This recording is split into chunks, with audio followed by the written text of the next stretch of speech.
Hello दोस्तों, कैसे हैं आप लोग। आशा करती हूँ आप सब बहुत बढ़िया होंगे। आज के इस सबसे मज़ेदार कहानियाँ के बारे में बताएंगे जिन्हें सुनने के बाद आपको बहुत ही मज़ा आने वाला है। क्या आपको भी हिंदी में मज़ेदार कहानियाँ सुनना है तो आप बिल्कुल सही जगह आए हैं। हमेशा से ही बच्चों को कहानियाँ सुनने का बहुत ही शौक रहता है।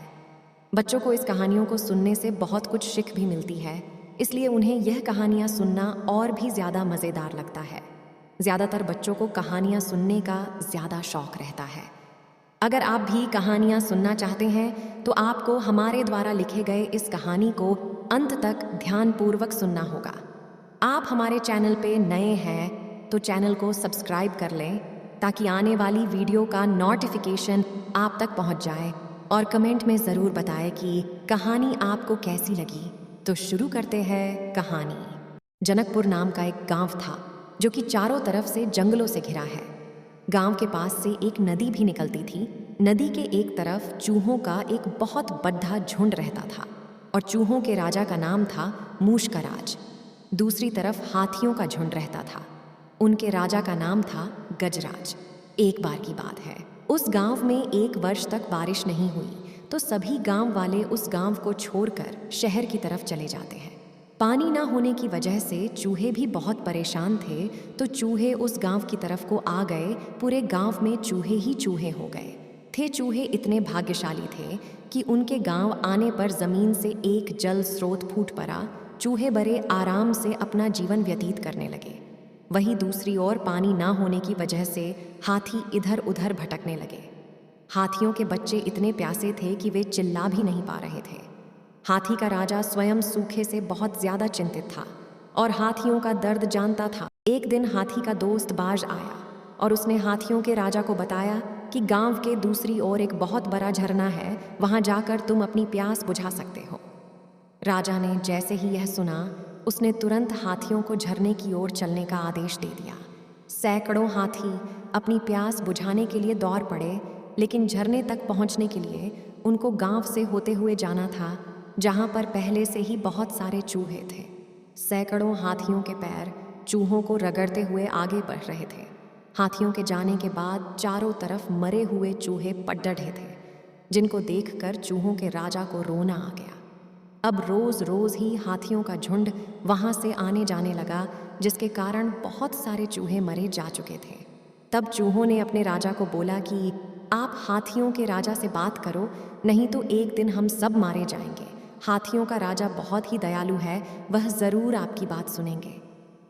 अगले दिन मूसकराज हाथियों के वन में गया और वहां जाकर गजराज से बोला, हे महान हाथी, मैं आपसे एक निवेदन करना चाहता हूँ कि आप जब झरने की तरफ जाते हैं तो हर बार आपके पैरों तले हमारे हजारों चूहे मरते हैं। अगर यह बंद नहीं हुआ तो एक दिन हम सब खत्म हो जाएंगे। क्या कृपया करके आप झरने पर जाने का रास्ता बदल सकते हैं? तब गजराज बहुत ही दुख भरे स्वर में बोले कि मूषकराज, आपकी बात सुनकर मुझे बहुत ही दुख हुआ। हमें तो झांत ही नहीं था कि हम इतना बड़ा अनर्थ कर रहे हैं। अब हम झरने तक जाने का एक नया रास्ता ढूंढ लेंगे। गजराज की बात सुनकर मूषकराज बोले कि हे गजराज, आप बहुत ही दयालु हैं। आपने मुझ जैसे छोटे जीव की बात बहुत ध्यान से सुनी। आपका धन्यवाद। भगवान ना करे कभी आपको हमारी ज़रूरत पड़े तो ज़रूर याद कीजिएगा। तब गजराज ने अपने मन ही मन सोचा कि इस छोटे से चूहे की मुझे क्या ज़रूरत पड़ सकती है। उसके बाद गजराज ने मूसकराज को हंसते हुए वहां से विदा किया। कुछ दिन बाद पड़ोसी राज्यों के राजा ने अपनी सेना के दल में हाथियों की संख्या बढ़ाने के लिए सैनिकों को जंगल से हाथियों को लेकर आने का आदेश दिया। राजा की आज्ञा पाकर सैनिकों ने जंगल में तरह तरह के जाल बिछा दिए, जिसमें बहुत सारे हाथी उसमें फंस जाते हैं, जिन्हें लेकर सैनिक राजमहल में चले गए थे। एक रात गजराज हाथियों के पकड़े जाने से बहुत चिंतित जंगल में घूम रहा था। तभी उसका पैर एक बड़े से जाल में फंस जाता है, जो कि एक बहुत बड़े पैर की टहनियों से बंधा हुआ था। लाख कोशिशें करने के बावजूद भी गजराज उसमें से निकल नहीं पाए और वह चिंगार ढाने लगा। उसकी आवाज़ सुनकर बाज उसके पास आता है और पूछते हैं कि गजराज, मैं आपकी कैसे सहायता कर सकता हूँ? तब गजराज को मूसकराज की याद आती है, तो वह बाज को बोलते हैं कि पास के गांव में चूहों का राजा मूसकराज रहता है। तुम उनके पास जाकर कुछ चूहों को लेकर आओ तो वह इस जाल को अपने दांतों से काट देंगे। ऐसा सुनकर बाज वहां से उड़ जाता है और गांव में जाकर मूसकराज को सारी बात बता देता है।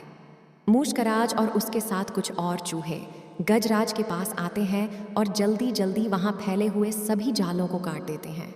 इस तरह से गजराज जाल से आज़ाद हो जाता है।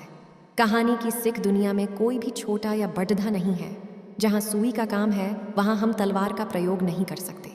अगर आपको इस कहानी से कुछ सीखने को मिला हो और अच्छा लगा हो, शेयर और कमेंट करना ना भूलें। दोस्तों, आप सभी को हमारी कहानी कैसी लगी कमेंट में ज़रूर बताइए और चैनल को सब्सक्राइब कर लें ताकि आने वाली वीडियो का नोटिफिकेशन आप तक पहुंच जाए। धन्यवाद दोस्तों।